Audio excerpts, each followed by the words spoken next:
Hi, Doctor. Thank you so much for coming here to 10 Minutes for MS show.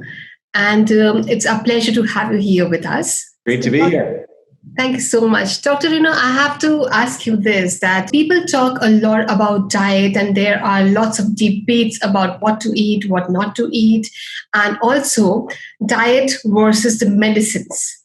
So there have been evidences wherein people choose not to take medicines but heal themselves or cure themselves or treat themselves with the help of natural food and the healthy organic food that they take in. What is actually a relationship between an autoimmune disease like MS and diet? These conditions are where autoimmune disease is where the immune system is attacking the body by mistake. Right. There are lots of theories on why this happens. And my theory is that there's some sort of offending agent, whether it's a virus or it's some other toxemia, that the immune system has mistaken for the body. It can't tell the two apart. So it attacks that offending agent, but it also attacks the body. The medical approach is to essentially suppress the symptoms of that happening. And sometimes it's to suppress the actual immune system, which we know has unintended consequences. The dietary approach is to basically bolster the body's natural ability to heal itself, so much so that it can purge the offending agent, whether that's a virus, whether that's a bacterium, whether that's a toxic heavy metal or some unknown substance. And then the immune system will no longer attack itself because the offending agent has been purged by bolstering the body's ability to heal itself, detoxify itself, and that process. And so most of us are greatly inhibiting our body's ability to heal itself with the daily diet and lifestyle actions that we take.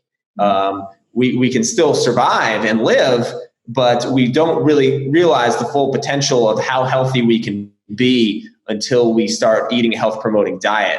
Is it possible that diet can be so strong that you do not need medicines at all, or medicines can be required at one point of time? I would say that's not the case for everybody at all times, but I've seen more than my fair share of cases where people had chronic health conditions, whether it was autoimmunity or whether it was something like diabetes or heart disease, where the medical profession told them, you have this disease for the rest of your life, so you have to take this medicine for the rest of your life. And maybe they did that for a while, and then they tried or discovered eating for health and were able to do such a good job with it and sustain it that eventually, with the help of their doctor or a sympathetic doctor, get off of the medications and be completely symptom-free and healed. So it definitely can be done. For every person in every instance, no, but the ones where we can't are vastly outnumbered by the ones where I have seen it happen, and I've helped many people do this. So it's certainly within the realm of possibility. Doctor, if we have to ask you for a specific diet for MS patients, what it would be?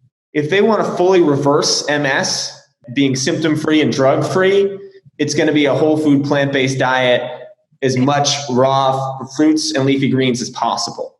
Can it be done with small amounts of animal products?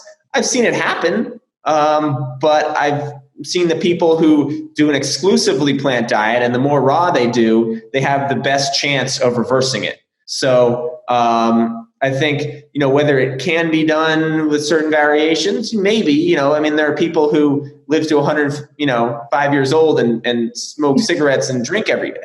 Yes. But that doesn't mean it's going to work for everybody. So if you want to give yourself the best chance of reversing MS, it's going to be a whole food, completely plant-based diet.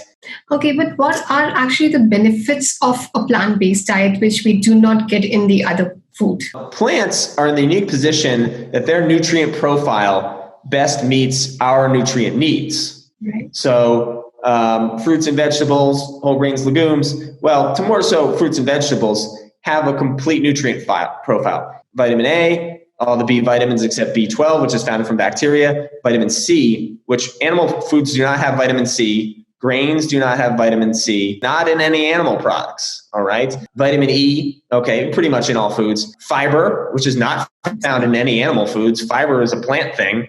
and it's not found in any refined or processed foods for the most part. That's the first thing they take out is get that fiber out of there. That's like a money loser for them. And then you have a classification of nutrients called phytonutrients. Okay, you may have heard of something like lycopene. These are unique nutrients that are only found in plants, okay? And for the most part, only found in living raw plants. When we start to process them or cook them, we lose them. And we know enough to know that we don't know everything, that there's thousands of phytonutrients we suspect that haven't even been discovered by nature, okay? And these nutrients, they are not in animal foods. They are not in processed foods. They're only in plant foods.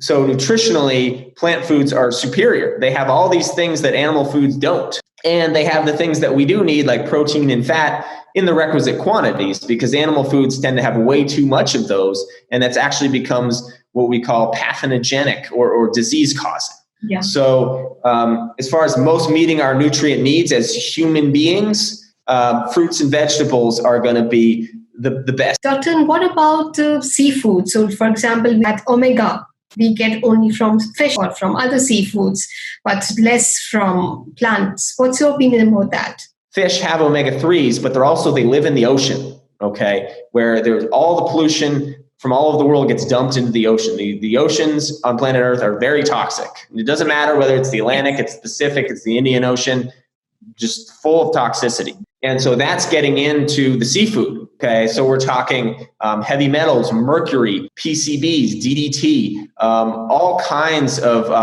pharmaceutical medications, antidepressants, birth control pills. That's all being swallowed up by these fish. So you're getting a heavy dose of toxicity along with your omega-3. So this is what I call the big fallacy, BIG, but it's got it's got mercury and it's got PCBs, but it's got omega-3s. Well, why not source your omega-3 fatty acids from a source that doesn't have all that junk? And the good news is you can't. The best sources are probably hemp seeds, flax seeds, and chia seeds. All right. So you get the benefits of the omega-3s without all the toxicity and pollution that's in the ocean.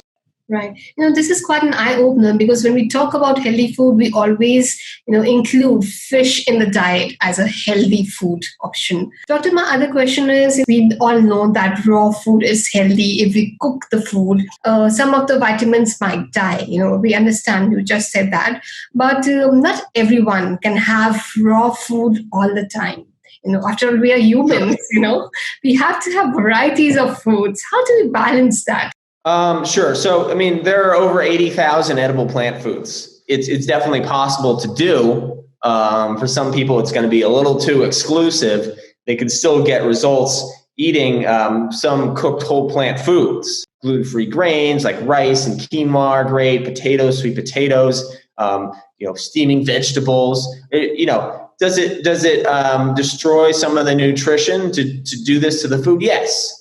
But overall, you're still going to get better results than eating processed foods or animal foods. So you want to find something that is sustainable but also gets results. How much percentage of raw food or steamed food would you suggest ideally? I would say if you want to get results, I would say try to eat over 50% of the food raw. Once you start eating healthy, you fall in love with that, and then you do not have an excuse of a cheat day or a celebration to actually go for an unhealthy diet. Absolutely. Bravo, Dr. Benjamin, and it was a great pleasure having you here. Thank you so much. Thank you.